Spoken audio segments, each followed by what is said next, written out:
In this episode, I finally prepared to trade in my GTI for a new track support vehicle. We cleaned up the GTI and got rid of some of the dash lights, removed some parts, and said goodbye. I'm super excited to share the new car with you guys. I even spent a night sleeping in it. More on that later. The car will be used to tow my K24 DCT swapped FRS once the build is complete. Let's get into it. For the past 8 years, this humble GTI has been my daily driver, and it's taken absolutely everything I've thrown at it, including participating in time attack competitions while my FRS has been in the shop, which it has been a lot lately. Something is missing. But this car, it's actually pretty fast. It's won quite a bit. But times are changing, and my needs as a track enthusiast are evolving, so I think it's finally time to make a change and let go of this beloved car. What am I actually going to upgrade to? I'll give you guys a hint. See right here? These are turn signals. And apparently for my new car, I don't need them. Before we get too excited, I do need to tidy up this car a little bit so that I don't have any issues with the trade-in. So there are a few Christmas tree lights on the dash that I will want to get taken care of before I take it to the dealer. As you can see, nothing scandalous, just needs a new bulb and some washer fluid.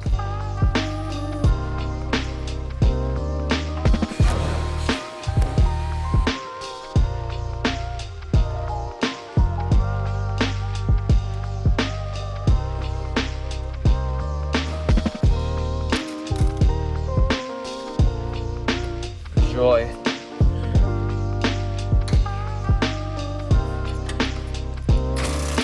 Super on there. I'm scared. Alright guys, so I did end up making a bit of a boo-boo. I forgot that the tow hooks on the Volkswagens are actually reverse threaded, so when we took out the impact gun, it basically snapped the whole thing. So you can see in there the stud of the threads basically clean in there. I do have a bit of a plan to figure out if we can extract this so that the next owner doesn't have to deal with it.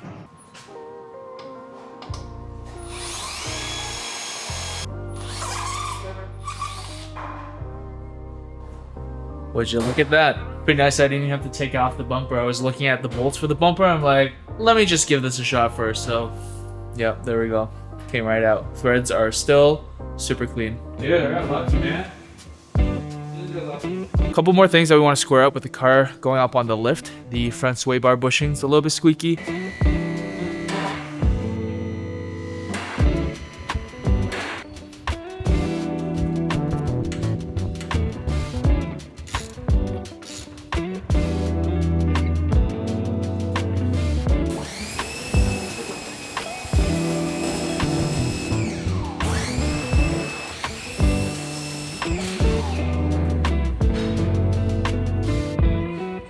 Car is officially ready for its next stage in life. Today's the big day where we're trading in the trusty Volkswagen GTI for something bigger and better. And for those of you guys who have been paying attention to my really bad jokes, yeah, it's gonna be a BMW. We've got the keys.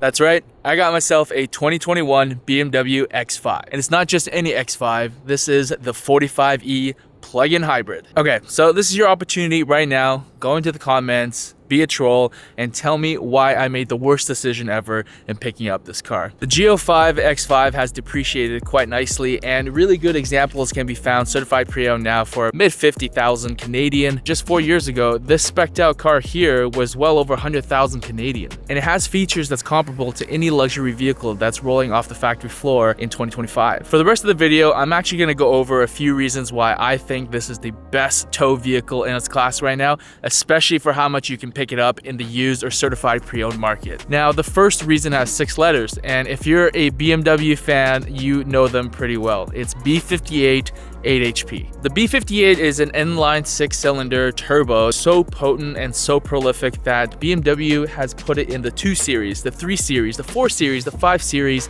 the Z4, and Toyota even put it in the 890 Supra. You can also find this engine and transmission in the Ineos Grenadier. Bonus points if you guys know what that is. BMW is notoriously known for underrating their engines, so if you actually strapped a B58 onto a dyno, you'll probably make high 300s wheel horsepower, and this will probably do more than 400 wheel torque as well, especially considering that it also comes with an electric motor. So it's got way more power and torque than 99% of you guys are ever going to need. And the 8 HP transmission has become so popular for even track cars to swap into, as people realize now that automatics are just faster than what you're going to be able to do on your own with a 6-speed transmission. So while I'm not going to be doing any performance driving with this car, it's really good to know that it basically has the drivetrain of a sports car ready to go whenever I need it. Now, we can't consider this a great track support vehicle unless it can tow. And that's precisely why it took me a little while for me to get this perfect spec 45E, because I also wanted to get factory towing. How much can an X5 actually tow? Well, if you get the base 40i model, it can tow up to 7,200 pounds, which, to be honest, for a car of this size, like, that's pretty massive. And if you opt for the M Sport package with the M Sport brakes, which honestly you really should if you're going to be towing, you're going to have the brakes to deal with that as well. These things are massive. Now, one drawback to the 45e is that it does have a slightly lower rating for towing than the 40i, and it can only do 5,900 pounds. And I think part of this is because of the weight of the hybrid system, especially the battery in the back. But 5,900 pounds is really more than enough for what I'm going to be using it for, which is to tow a sub 3,000 pound race car and a open aluminum trailer. What you lose in towing capacity, you get a little bit back in having the electric motor torque to help you with getting things moving. The other perk of the 45e is that it comes standard with air suspension, which is also a bit of a towing perk, because what it'll allow the car to do is auto level itself so that you don't look like a tugboat when you're on the freeway. The air suspension has 5 levels of height, the standard height, as well as 2 up and 2 down. Now, I will say having the 360 cam is pretty useful for those high-risk situations when you're towing and pulling out of tight areas. The third reason why I think this car is amazing is simply that it is extremely practical, and it kind of just fits in everywhere. Whether you're just going to grab some groceries and dropping the kids off at daycare, by the way, there's like 4 dads all showing up at the same time in one of these X5s. And because of the air suspension system that allows you to lift the car, you could even do some light off-roading if you really needed to. While driving a car this big as a daily may not make a lot of sense for a lot of other vehicles in this class, because it's a plug-in hybrid, it's actually pretty practical. My commute's about 40 kilometers, and a full charge will get me there no problem. And here's the crazy thing. Even if you don't plug in this car, you're still going to get about 10 liters per 100 kilometers, which is roughly just under 24 miles per gallon. You get the benefit of regenerative braking, and it'll prioritize that little battery charge that you'll always have in the stop and go and getting the car moving, which is usually what's destroying your fuel economy. The other benefit of having it be a plug-in hybrid in Ontario is that I get to occupy the HOV lane as a single passenger. So it's a nice little perk to beat the traffic as well. Now, I have to say this is my first BMW and really my first luxury vehicle. So the first day I got the car, I was pretty overwhelmed with just the sheer number of buttons that you have everywhere. I mean, just look at everything that you see in the driver's view. You got buttons here, buttons here, buttons here, buttons here, and buttons here. Do we really need all these buttons? I mean, you even have like 50 different buttons for the seat, and when you hover them, it tells you exactly what each one does. When you turn on the heated seats, it even turns on heated armrests over here and over here. I didn't even know you could do that. All right, now for the last reason as to why I think the X5 is the perfect track day enthusiast support vehicle, we actually decided to go on a little bit of a road trip. We are at the beautiful Silent Lake Provincial Park, just North Kawarthas, for those of you who are familiar with Ontario geography. And it's one of the only parks that allows for winter camping. Now, why did we decide to go brave the cold and camping out here in adverse conditions? Well, it's actually a great opportunity for us to test out sleeping in the car. And you might be wondering, why would a track enthusiast care about sleeping in the car? I get when you say that you can use it to tow and that it has a reliable engine and transmission, but sleeping is kind of weird. If you've been going to the track for the past couple of years, you're definitely not a stranger to, waking up at 4 a.m., 3 a.m., maybe driving the night before to make it to like an 8 a.m. driver's meeting, and you're just super tired. Maybe you got to the point of going the night before, find yourself a roadside motel, but there's all that logistic of checking in, checking out, gathering all your stuff. And recently what I've started to do is just camp out the night before the the track. Now, don't get me wrong, I love camping. I even like camping in the rain, but there's just something about packing up at the end of a track day, especially if it's been wet. Packing up wet gear is not fun. So what we're gonna try and attempt to do today is set up a sleeping situation in the back of the car, rear seats folded down with an air mattress, and just see how comfortable we can get in this car. I've never slept in a car before like this. Kind of skeptical that I'm not gonna be able to stretch out my legs and probably have to bend my knees, but we'll see. We'll see. Here's everything that we brought with us. Let's get to unpacking.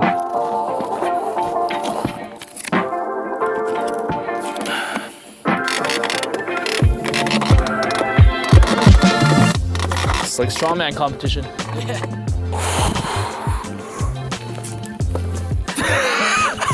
I barely went anywhere.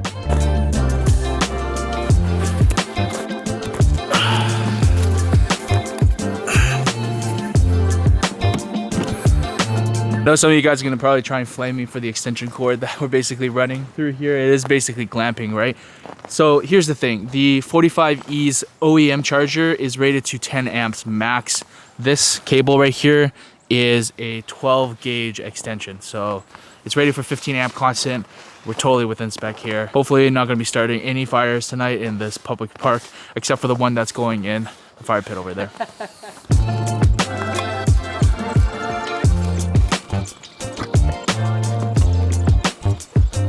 Let's talk about the air mattress. So I got this thing off of Amazon, and this is a mattress that is actually marketed for Tesla Model Ys. The reason why the Tesla Model Y actually has a bunch of these mattresses on Amazon made for it is Tesla actually has this camping mode where you use the EV battery to basically have a climate controlled space while you go camping. And to go along with that, they actually made an OEM air mattress, but they didn't stock enough initially, and they all sold out, which created this great opportunity for a bunch of, overseas manufacturers to make their own. This thing got pretty decent reviews online, so I decided to take a leap of faith and give it a shot. And we'll see how it goes. If you're watching this video and it seems like it's comfortable later on and you're interested in picking one up, I'll leave a link down in the description below.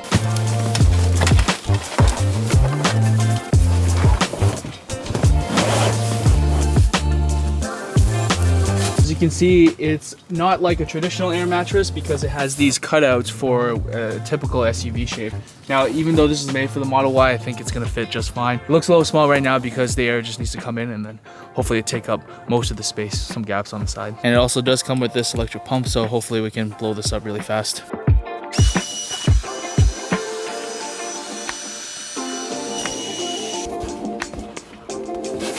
The fit of the mattress is actually pretty decent. You can see that there's really only about an inch and a half on either side, and the depth is good. With the seats all the way up, we have no problem clearing the gate. Only issue is that the mattress is gonna be longer than the seat backs, so there is gonna be a tiny bit of flex, but it's seemingly rigid enough, but we'll find out tonight.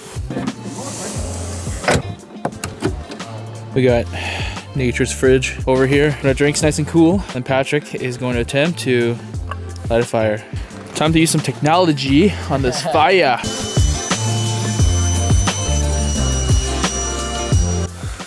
Okay, so it is currently about 9:07 p.m. And what is the temperature outside? Let's take a look. -6 degrees Celsius. Inside the car is also pretty cold. I finally made my way inside the car. The air mattress, foam mattress, is actually quite comfortable. There is, however, one more secret weapon that the 45E has, and because it is a plug-in hybrid, we can actually turn on and run the HVAC to get the car warm, and run that multiple times in the evening. Pop open this, and because we've been charging the entire time, it's gonna be no problem running HVAC. So just head on over and turn on. And it looks like the car got the command. So I've got HVAC kicking in every 3 hours throughout the entire night. Good morning. It is just before 8 a.m. and I would say that was a pretty successful evening. The bed was comfortable and quite spacious, and the car stayed warm all night long. I did a test of not leaving any cracks in the windows because we knew the HVAC was going to be running every 3 hours, and as you can see, the windows are pretty much clear. And in terms of leg room, basically my feet are just touching the end. I'm about 5'11", so and most people this is going to be pretty comfortable, and you'll be able to not have any bend in your knees when you're sleeping in here. And it's a pretty nice setup just to casually watch some TV as well. What did I cross shop this car with? Well, it really came down to 3 cars, right? This X5 45e, and the other 2 contenders were the CX-70 from Mazda, which is another inline-6 turbo plug-in hybrid, and the new Land Cruiser, which is a turbo 4 mild hybrid. Now, the Land Cruiser was a nice dream to have, but at the end of the day, it just wasn't very practical for me to own, living downtown, driving small streets, and then parking in a condo. Plus, the car was well over 80,000 before tax in Canada, and the fuel economy wasn't great. The real kicker was also that you'd have to pay an insurance premium because they were such a high risk for theft. Now, I must say I was pretty close to pulling the trigger on the CX-70, but at the end of the day, when I compared the X5 to the CX-70 side by side, the X5 still had better features, and although it was a used car, I was getting it certified pre-owned, which gave me another year of drivetrain warranty on a proven drivetrain compared to the CX-70's brand new drivetrain that really hasn't seen that many years yet. So we're going to be putting this car through its paces this track season as we use it to tow our cars to the track, as well as using it as a recovery vehicle to pull cars back from the track that have exploded their guts or something like that back to the paddock. After hearing all of that, what do you guys think? Did I make the right choice? I want to hear what you guys have to say in the comments down below, and let me know if there's any modifications that we should do to this car. I'm not going to say we're going to leave it stock because, I mean, that's just never going to happen, and you guys wouldn't believe me anyway. All right, that's it for this one. We'll catch you on the next one. The most annoying thing about this car is that it is impossible to step out without getting your pants dirty on this body kit.